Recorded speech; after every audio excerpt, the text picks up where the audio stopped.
Hey guys, Brady here with your daily tennis lesson. Talking today about no man's land and dispelling the rumor about, not spending any time in no man's land. Okay, and just to be clear, for all of you that don't know no man's land, I generally think that anywhere from a step inside the baseline to about halfway between the baseline and the service line, all of this in here is no man's land, okay? And the reason this was like one of the original unwritten rules of tennis was not to hang out here is because a lot of times people would spend 4, 5, 6 shots from their opponent standing in this zone, okay? And a lot of times a relatively easy ball for my opponent is going to land somewhere near no man's land. So I don't want to be here 4, 5, 6 shots in a row and be picking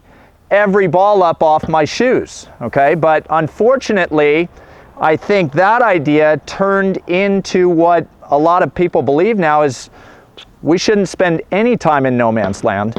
And that's the rumor I want to dispel, because there's a lot of times and a lot of chances for you guys to improve your game where I want you getting into this zone before your opponent hits the ball, okay? One of those times would be if I'm on the baseline and I hit a really good shot to one of the corners. So let's take a look real quick.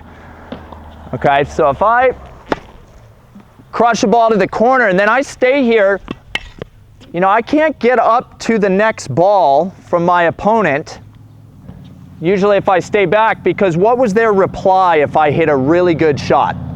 Usually weak, low over the net, and if I didn't step up into no man's land, I don't have the ability to get a racket on that ball. So the first play that I really want you guys establishing position in no man's land is off of this nice, big shot to one of the corners, come up a little bit, and now the weak reply is totally manageable because I'm up on top of this ball. So a lot of this has to do with your guys' ability to anticipate what you think your opponent is going to do with shots that you've hit well, okay? Let's go back, take a look at it one more time. Another decent play, you guys, is, Mark, feed me a ball real quick.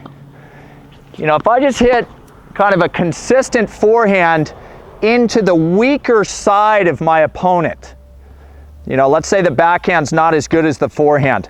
I don't necessarily need to come up into the heart of no man's land, but what I might start to do is just establish at the boundary of no man's land, somewhere in here. And again, the idea being if one side is weaker than the other and it doesn't produce as much depth or pace from my opponent, let's get a little jump start on that next ball instead of waiting back and getting stuck lunging for these short shots, okay? So, with that being said, if I'm just hitting really steady, up the middle, not a lot of pace of my own, no man's land is not a spot I want to find myself in all that often, because like I said previously, if my opponent's not struggling to hit the ball, a lot of shots are going to land in this zone, and I don't want to consistently have to pick the ball up off my feet.